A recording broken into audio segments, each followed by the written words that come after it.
Srikanth garu, welcome to our show అండి. Welcome. మీ journey సార్కి నాకు తెలిసినప్పటికీ వ్యూవర్స్ కోసం ఒకసారి మీ నేటివ్ ప్లేస్ అండ్ మీ ఫ్యామిలీ గురించి. నా బ్యాక్గ్రౌండ్ త్రిబుల్ ఈ సాఫ్ట్వేర్ది మనకు ఫస్ట్ టచ్ లేదు. సో మనకి సి లాంగ్వేజ్ అంటే ఏంటి, మన కాలేజీలో వెళ్ళినప్పుడు అంటే మనకు అంతదంటే కోడింగ్ అంటే భయంగా ఉండేది.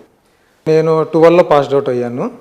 సో వేరే వాళ్ళు చెప్పారు, బయట వాళ్ళు, అవుట్ సైడ్ వాళ్ళు, సో ఇట్లా కోర్స్ నేర్చుకో ఇట్లా అనేసి. అప్పుడు నేనంటే ఇంకా వేరే ఆప్షన్ ఏం లేదు, డైరెక్ట్ వెళ్ళిపోయాను సార్ దగ్గరికి. సో అప్పటికి కూడా మనకు 1 month వరకు ఆ ఫియర్ ఉంది, ఆ కోడింగ్ ఫియర్ ఉంది అంతా. సో నిదానంగా నేను సార్ దగ్గరికి వెళ్ళి చిన్నగా మనకున్న డౌట్స్ క్లారిఫై చేసుకుంటా. సార్ అంటే మనకే విధంగా చెప్తే మన మైండ్కి ఎక్కుతుంది, ఆ విధంగా సార్ టీచింగ్ చేసుకుంటూ వచ్చారనమాట.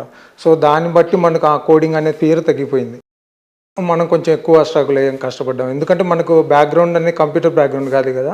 సో డిఫరెంట్ బ్యాక్గ్రౌండ్ నుంచి వచ్చాం కాబట్టి కొంచెం ఎక్కువ టైం స్పెండ్ చేయడము. మీ ఫ్యామిలీ గురించి, మీ నేటివ్ ప్లేస్ గురించి ఒకసారి. కడప మేడం నాది. అచ్చా, మేము ఇద్దరం, నేను మా అన్న ఇద్దరం ఉంటాము. వాట్ అబౌట్ యువర్ పేరెంట్స్ అండి? పేరెంట్స్ మా మదర్ లేదండి, మా డాడీ ఉన్నాడు. మా డాడీ ఫార్మరు. అంటే ఇప్పుడు ఇతన్ని మనం ఆలోచిస్తే కంప్లీట్గా rural background. Yes sir, that's what, అందుకే అడిగాను నేను. ఫ్యామిలీ బ్యాక్గ్రౌండ్ ఎందుకు అడుగుతాంటే అందుకే విలేజ్. అడుగుతాను. ఏ ఊరు? దూరు సార్. విలేజ్. 2013 నాకు గుర్తు, అతను మన స్టూడెంట్. మరి ఇప్పుడు రూరల్ బ్యాక్గ్రౌండ్లో త్రిబుల్ చేసినప్పుడు కంప్యూటర్స్ కనెక్టెడ్ కాదు కదా. సో ఆ స్ట్రీమ్ అంటే నాన్ ఐటీ స్ట్రీమ్ నుంచి వచ్చినప్పుడు కోర్స్ .NET కోర్స్ ఇదంతా అయిపోయిన తర్వాత నాకు బాగా గుర్తుంది. నా దగ్గరకు వచ్చి సర్వైవల్ కోసం ఫస్ట్ మేము ల్యాబ్ అసిస్టెంట్గా పెట్టుకున్నాం. ఓకే.